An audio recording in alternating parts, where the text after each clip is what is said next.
2 વર્ષની બાળકી આહના વિપુલ સરવૈયા, જે ડોક્ટર વિપુલ સરવૈયા ગાયનેકોલોજિસ્ટની દીકરીને તારીખ 29 નવેમ્બરના રોજ વહેલી સવારે અચાનક હાથ પગમાં હલનચલનમાં તકલીફ જણાતા તાત્કાલિક નિર્મળ મંત્ર હોસ્પિટલ ખાતે લાવવામાં આવી હતી। લગભગ 5 થી 6 કલાકમાં જ તેણીને શ્વાસ લેવામાં તકલીફ જણાતા વેન્ટિલેટર પર મૂકવામાં આવ્યું। નિર્મળ મંત્ર હોસ્પિટલના ડોક્ટર રિદ્ધિશ લાણિયા અને ડોક્ટર ધવલ સોલંકીએ આ બીમારીનું નિદાન GBS ગુલિયન-બાર સિન્ડ્રોમ તરીકે કરેલી અને તેના અનુસંધાને તેની સારવાર તાત્કાલિક ધોરણે ચાલુ કરી।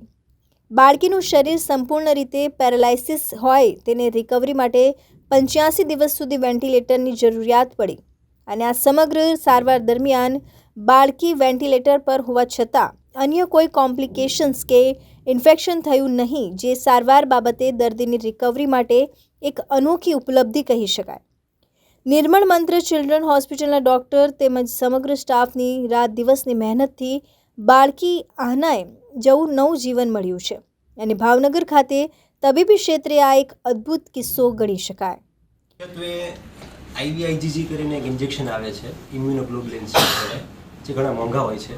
એમાં 2 ગ્રામ પર કેજી ના ડોઝથી આપણે આપવું પડે અને 10 ગ્રામની કિંમત લગભગ 11,000 રૂપિયા જેટલી હોય છે।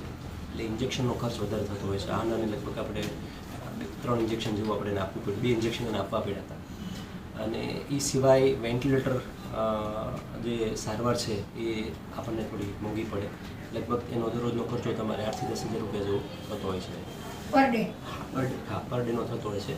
પણ એક વસ્તુ એ છે કે તમે જો બહુ સરસ રીતે ઇન્ફેક્શન કંટ્રોલ કરો, જે હિસાબે વાત કરી, અમારે આનાને શરૂઆતના દિવસોમાં જ્યારે તાવ હતો ત્યારે એન્ટીબાયોટિક્સની જરૂર પડી, કારણ કે એન્ટીબાયોટિક્સનો ખર્ચો પણ એટલો જ હોય।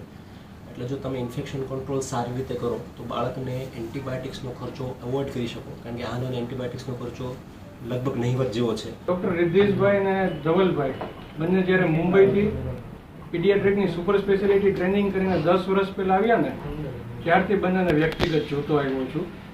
આ દરમિયાન બંને સ્ટર્લિંગમાં સાથે કામ કરતા હતા અને ભાવનગર શહેરમાં એક સારું કરવાની ભાવનાથી ફરી વખત બંને આજે અહીંયા નિર્મળ મંત્ર હોસ્પિટલમાં ભેગા થયા છે। આવા એડલ્ટ ક્રિટિકલ કેર સ્પેશિયાલિસ્ટ હોવાને કારણે ઘણીવાર એવું થાય કે બાળકોના કેસમાં અમારે ચર્ચા થતી હોય અને આ દરમિયાન આવા ગુલિયન-બરે સિન્ડ્રોમના 10 વર્ષમાં એ લોકોએ ઘણા બધા કેસ મેનેજ કરેલા છે।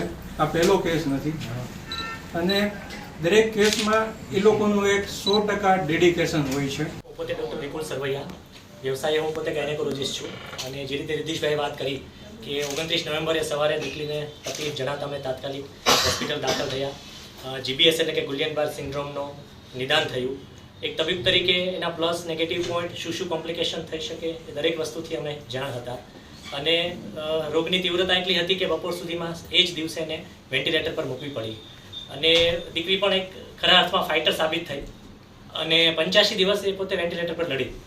કેમેરામેન રસૂલ સૈયદ સાથે reporter Firoz Malek, ABC news Gujarat, Bhavnagar.